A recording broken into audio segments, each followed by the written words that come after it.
Professional wrestling has always been built around a simple idea. Create a villain, so dangerous, so despised, that fans will pay money just to see somebody stop him. In 1972, Portland Wrestling found that man.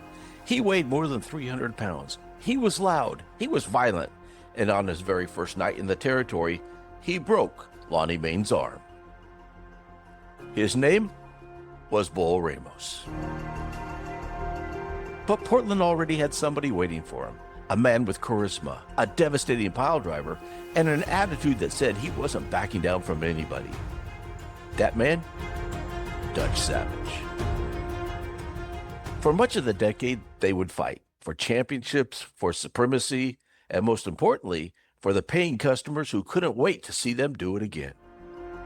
This is the cream of the crop, the main eventers, the money draws, and the territory legends.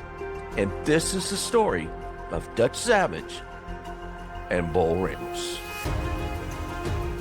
Long before Dutch Savage became synonymous with Pacific Northwest Wrestling, he had already traveled much of the wrestling world. Georgia, the Tri-States, Central States, Memphis, the AWA, Texas, Vancouver, even Hawaii. He had wrestled under different names in different territories against different opponents, but eventually, Dutch Savage found home, the Pacific Northwest.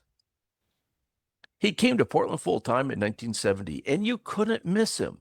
The sideburns, the beard, the hairy chest, and a look that somehow seemed to tell you trouble was coming. Dutch had charisma, but he also had something else, the piledriver. For Portland fans who hadn't seen the move very often, Dutch Savage's version looked devastating. He didn't simply drop an opponent, he could actually jump with it.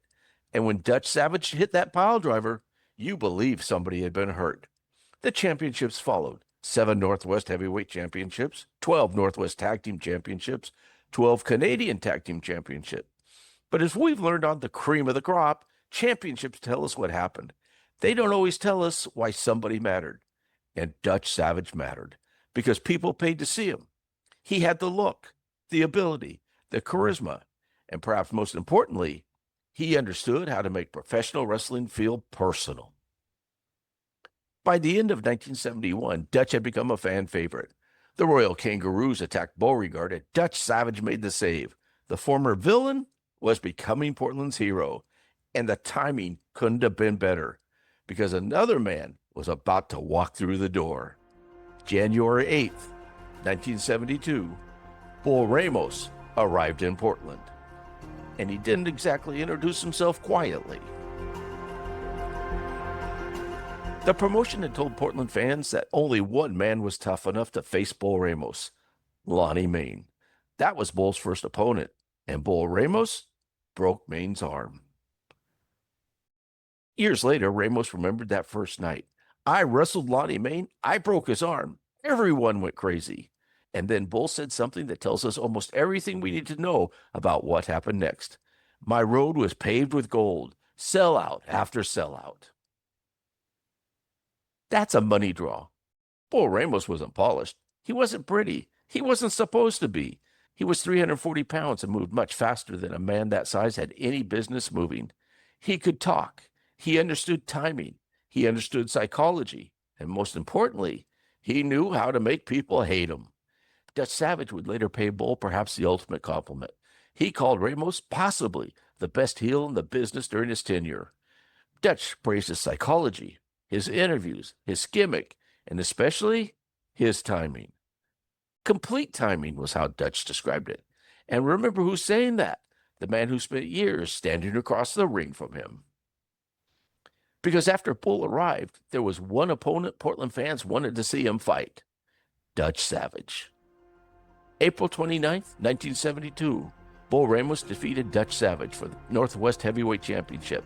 And Bull didn't simply win it and lose it back a few weeks later. He dominated the championship picture. For most of the next year and a half, the Northwest title belonged to Bull Ramos. Dutch Savage briefly took it back. So did Stephen Littlebear.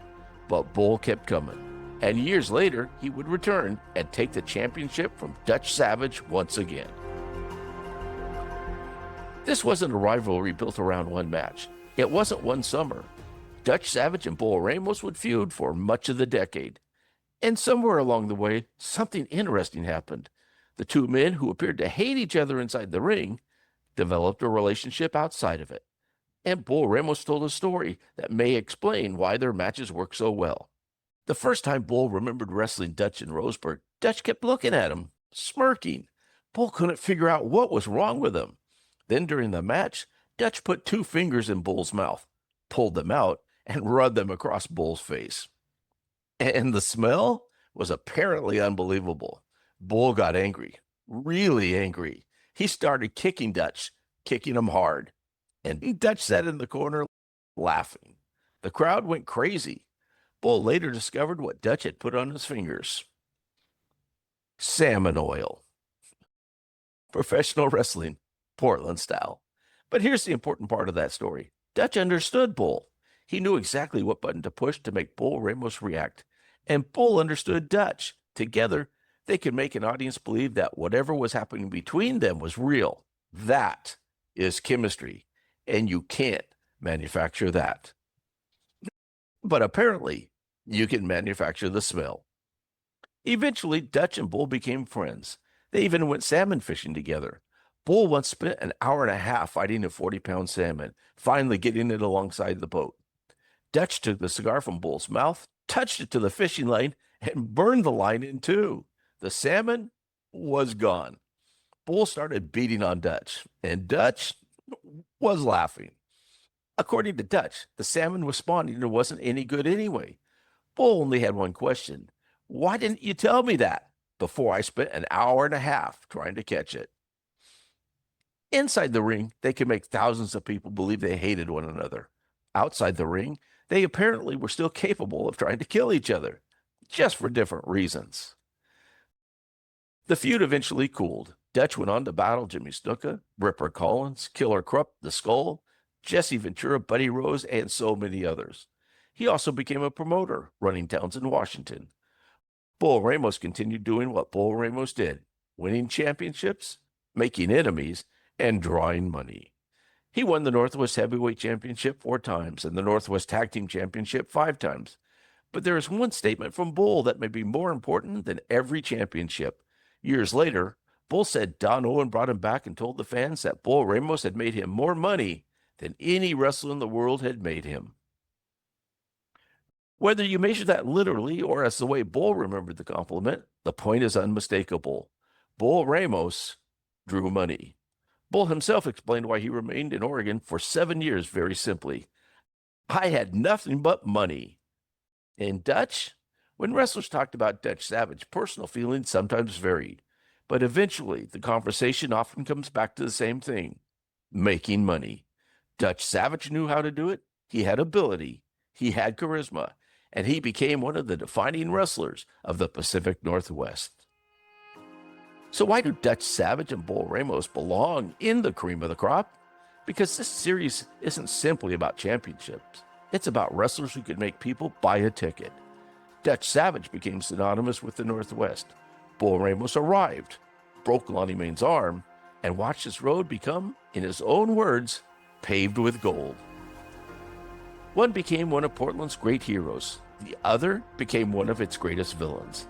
And when you put them together, fans believed. They believed the anger. They believed the violence. They believed these two men couldn't stand each other. And then, when the match was over, Dutch and Bull could go fishing.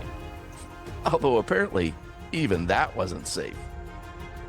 Dutch Savage, Bull Ramos, 2 tough men, 1 great rivalry, and another reason Portland wrestling became something fans never forgot. That's what legends do.